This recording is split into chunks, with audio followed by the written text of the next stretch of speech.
Capítulo 59. El foso.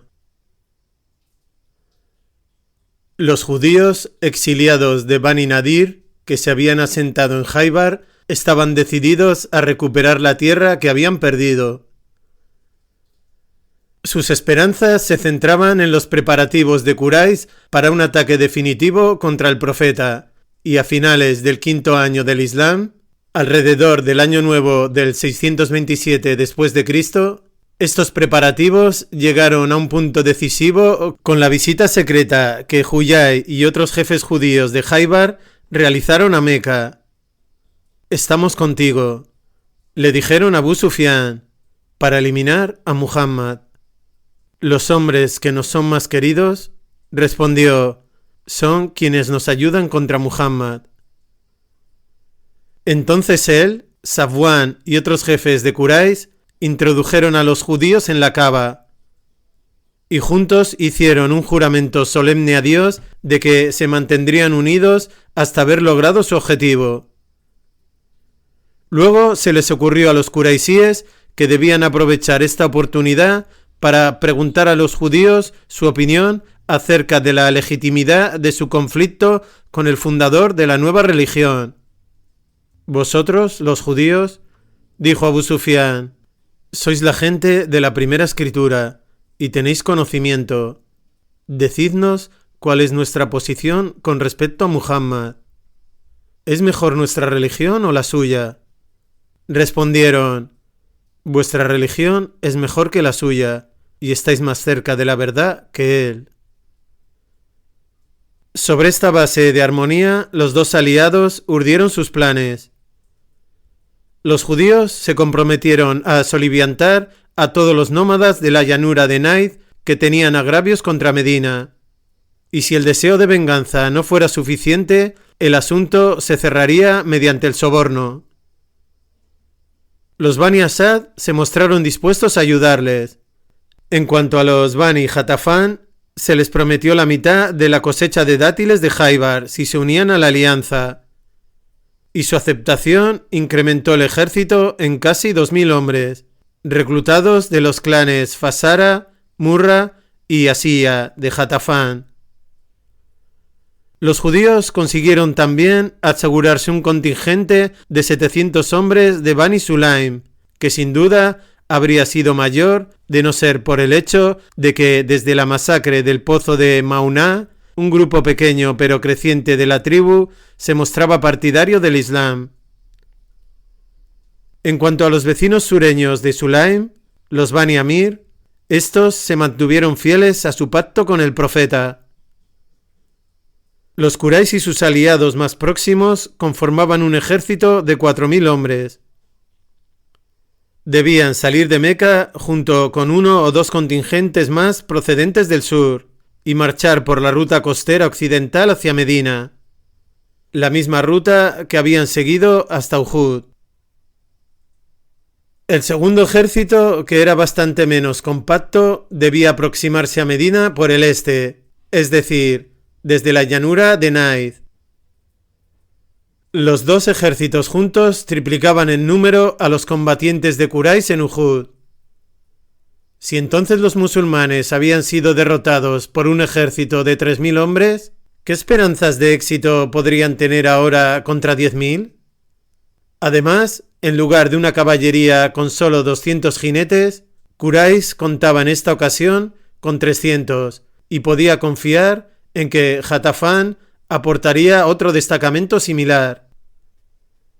Partieron de Meca conforme al plan y aproximadamente al mismo tiempo, quizás con la connivencia de Abbas, varios jinetes de Bani Jusá salieron prestos hacia Medina para advertir al profeta del inminente ataque y darle detalles del ejército enemigo. Llegaron a él al cabo de 4 días, lo que le dejaba solo una semana para hacer los preparativos. Inmediatamente puso en alerta a todo el oasis y dirigió palabras de ánimo a sus seguidores, prometiéndoles la victoria si tenían paciencia, temían a Dios y cumplían sus órdenes. Luego, como habían hecho en Uhud, los convocó a una consulta en la que se expresaron muchas opiniones sobre cuál sería el mejor plan de acción. Pero finalmente Salman se levantó y dijo: enviado de Dios, en Persia, cuando teníamos un ataque con caballos, nos rodeábamos de un foso. Cabemos pues uno alrededor de nosotros. Todos aceptaron este plan con entusiasmo, tanto más cuanto que no querían repetir la estrategia de Uhud. Quedaba poco tiempo y había que llevar los esfuerzos hasta el límite para no dejar ninguna brecha peligrosa en las defensas. Pero el foso no necesitaba ser continuo.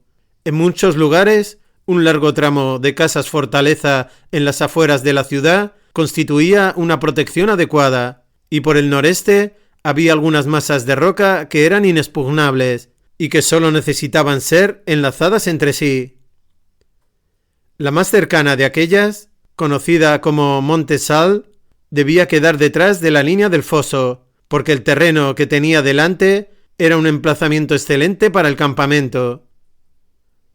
Finalmente, el foso uniría el campamento al norte mediante un amplio trazado que iba desde una de las formaciones rocosas hasta un punto de la muralla oriental de la ciudad. Este sería el tramo más largo del foso y también el más importante. Además de ser el originador de la estrategia, Salman sabía exactamente la anchura y profundidad que debía tener el foso. Y habiendo trabajado con los Bani Qurayza, sabía que poseían todas las herramientas necesarias. No se mostraron contrarios a prestárselas en vista del peligro común, pues aunque no tenían simpatía por el profeta, la opinión de la mayoría de ellos era que su pacto con él constituía una ventaja política que no había que echar por la borda. Así pues, dejaron en préstamo azadores, picos y palas. También proporcionaron cestas firmemente trenzadas con fibra de palmera, que podían emplearse para acarrear la tierra excavada. El profeta asignó una parte del foso a cada sección de su comunidad, y él mismo trabajó con ellos. Salían todos los días al alba inmediatamente después de la oración, y volvían a casa al crepúsculo. Mientras los conducía al trabajo en una de las primeras mañanas, el profeta recordó su trabajo en la construcción de la mezquita entonando el canto: «Oh Dios, no hay bien sino el bien venidero. Perdona a los ayudantes y a los emigrantes». Inmediatamente todos unieron sus voces a la suya y en ocasiones cantaban: «Oh Dios, no hay vida sino la vida venidera. Ten misericordia de los ayudantes y los emigrantes». Continuamente se recordaban unos a otros que el tiempo apremiaba. El enemigo pronto estaría a las puertas, y si alguno de los hombres mostraba signos de flaqueza, enseguida era objeto de burlas. Salman, por el contrario, suscitaba admiración. No solamente era muy fuerte y robusto, sino que durante años había estado acostumbrado a excavar y acarrear para los Bani Qurayza. «Hace el trabajo de 10 hombres», decían, y entre ellos comenzó una amistosa rivalidad. «Salman es nuestro», afirmaban los emigrantes, porque había abandonado muchos hogares en su búsqueda de guía. «Es de los nuestros», replicaban los ayudantes. «Nosotros tenemos más derecho a él». Pero el profeta dijo: «Salman es uno de nosotros, la gente de la casa». Nota: la familia del profeta. Las rocas y piedras extraídas que podrían servir como proyectiles fueron amontonadas a lo largo del foso en el lado de Medina. La tierra era transportada en cestas sobre sus cabezas y después de descargarla llenaban las cestas con piedras que eran llevadas al foso. Las mejores piedras se encontraban al pie del monte Sal. Los hombres iban todos desnudos de cintura para arriba, y los que no podían conseguir cestas se quitaban sus prendas externas, las convertían en sacos anudándolas y las empleaban para carrear la tierra y también las piedras. La primera mañana habían sido seguidos hasta el campamento por cierto número de muchachos, ansiosos todos de participar en el trabajo. Los más jóvenes fueron enviados de vuelta a casa sin dilación, pero el profeta permitió a muchos de los otros cavar y acarrear, con la condición de que tendrían que abandonar el campamento tan pronto como apareciese el enemigo. En cuanto a los que habían sido devueltos a casa en Uhud, Usama y Abdalá, el hijo de Umar, y sus amigos, tenían ahora 15 años, y a ellos y otros de su edad se les permitió unirse a las filas de los hombres no solo para el trabajo, sino también para la batalla cuando se produjese. Uno de ellos, Bará, del clan Jarita de Aus, hablaría años después de la gran belleza del profeta, tal y como la recordaba en el foso, con un manto rojo ceñido a la cintura, el pecho salpicado de polvo y su negra cabellera cayéndole sobre los hombros. No he visto hombre más hermoso que él, decía. Pero no era él el único consciente de esta belleza y de la belleza general de la escena. En particular, el propio profeta, cuando miraba en torno suyo, se regocijaba de la simplicidad de sus vidas y su proximidad a la naturaleza, la cercanía a la herencia primordial del hombre, y comenzaba un canto al que todos se le unían. Esta belleza no es la belleza de Jaibar, más inocente es, oh Señor, y más pura. Trabajaba él unas veces con los emigrantes, otras con los ayudantes, a veces con un pico, a veces con una pala y en otras ocasiones como acarreador. Pero donde quiera que se encontrase, debía ser informado de cualquier dificultad imprevista. A pesar de la dureza del trabajo, hubo momentos de regocijo. Un converso de Bani Damra, uno de la gente de la bancada que vivía en la mezquita, era un hombre de notable devoción, pero de aspecto poco agraciado, al que además sus padres habían puesto por nombre Yuail, cuyo significado secundario es pequeño escarabajo. Recientemente el profeta se lo había cambiado por el bello nombre de Amr, que significa vida, bienestar espiritual y religión.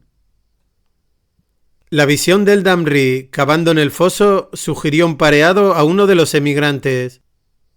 Su nombre cambió él de Yuail a Amr, y dio ese día al pobre hombre su ayuda.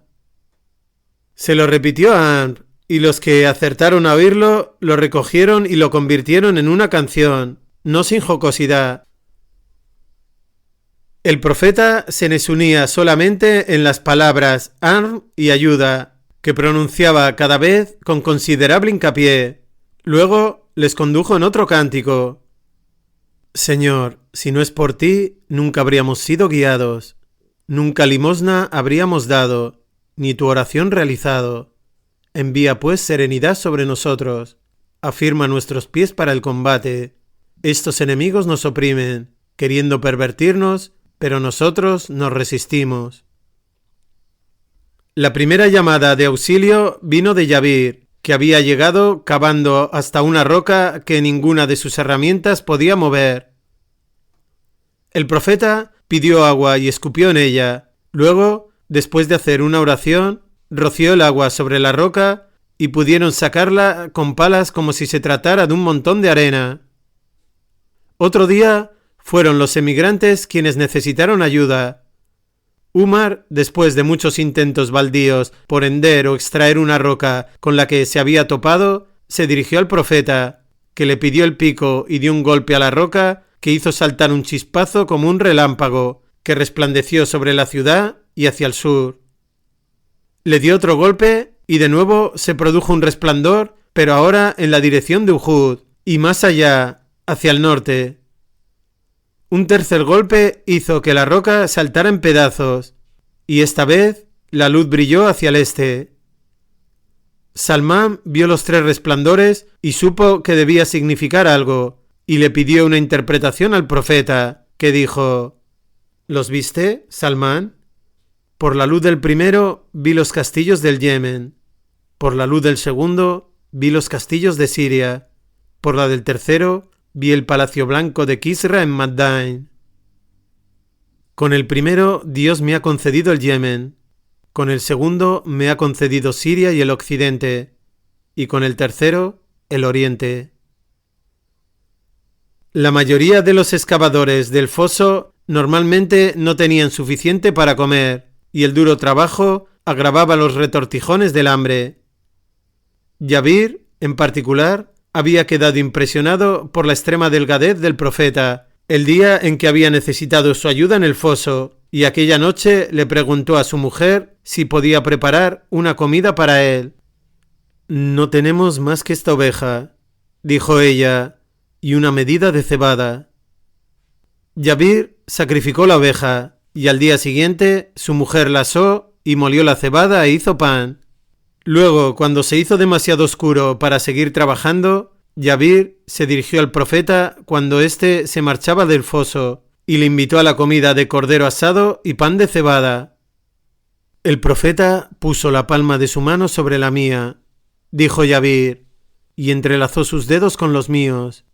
Yo quería que viniera él solo, pero le dijo un pregonero que anunciase: «Id con el enviado de Dios a casa de Jabir.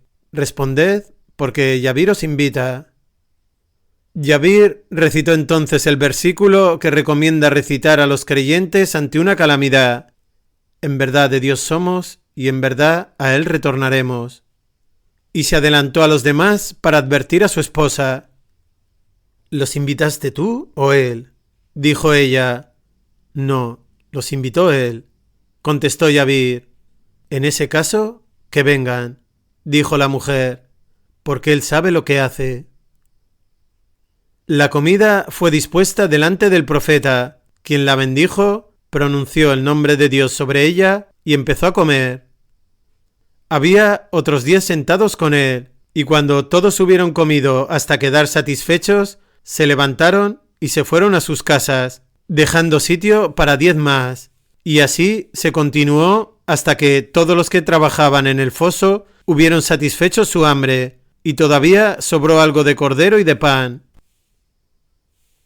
Otro día el profeta vio a una muchacha entrar en el campamento con algo en la mano y la llamó. Era la sobrina de Abdalá ibn Rawaha.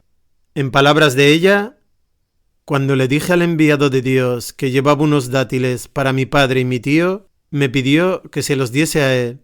Los dejé caer en sus manos, pero no las llenaron. Pidió una túnica que extendieron ante él y arrojó los dátiles sobre ella de tal forma que quedaron esparcidos sobre la superficie. Entonces les dijo a los que se encontraban con él que invitasen a comer a los excavadores, y cuando vinieron se pusieron a comer, y los dátiles aumentaban y aún rebosaban los bordes de la tela cuando los hombres se marcharon.